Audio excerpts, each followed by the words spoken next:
So here we have the Audi A1 S-Line automatic on a 63 plate. So I'm going to start off by showing you around the outside of the car, and then we'll hop in and run through some controls on the inside. From the outside though, you can see it's a 5-door car with alloy wheels. Let's start off inside the boot and then work our way around the rest of the car from there. As we approach the back of the car, you can see we have reversing sensors, plenty of boot space as well, along with that 60/40 split folding rear seat should you wish to increase this space even further.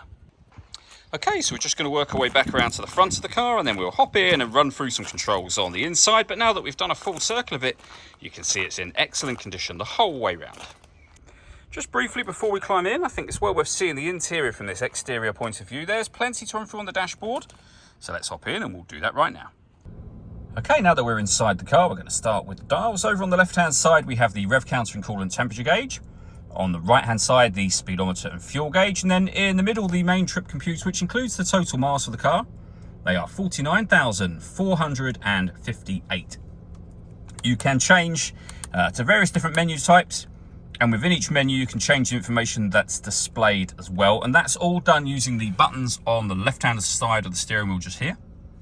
Over on the right-hand side, we have stereo controls. Behind the steering wheel, the minus and plus pedals so that you can change up and down the gear manually with this automatic gearbox.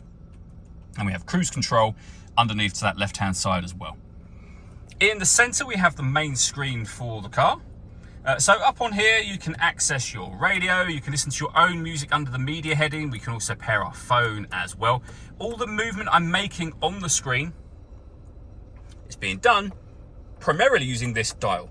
These 4 buttons relate to the 4 corners of the screen, and I'll show you what I mean by that in just a moment. And you can access certain menus directly from here, so you can pair your phone, for example, or access your radio or media. But using that dial, you can rotate to these various options. You can push the dial in to enter the radio menu. You can now see the 4 corners of the screen that I mentioned a moment ago. Top right-hand corner is wave band.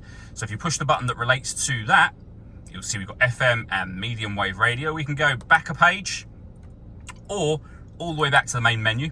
So listen to your own music, rotate that dial, push it in.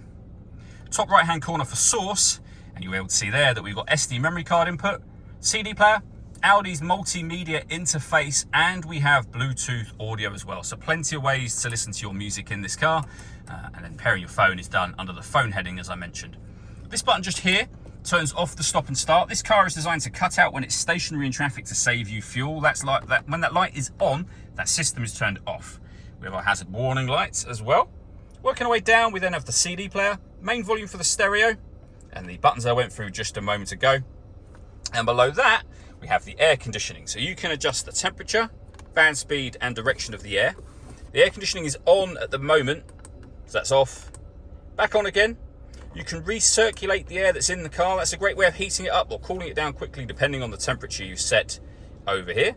And then underneath that, we have a heated driver and a heated passenger seat, both of which have 2 different heat settings each. We have the traction control we can turn on and off, and we've got our heated rear screen as well. A 12-volt charging socket, and then the gear lever for the fully automatic gearbox. All that leaves me to say is thank you for taking the time to watch this video. If you'd like to come and see the car for yourself and have a test drive, please feel free to give us a call here at Surrey Specialist Cars. We'd love to hear from you soon.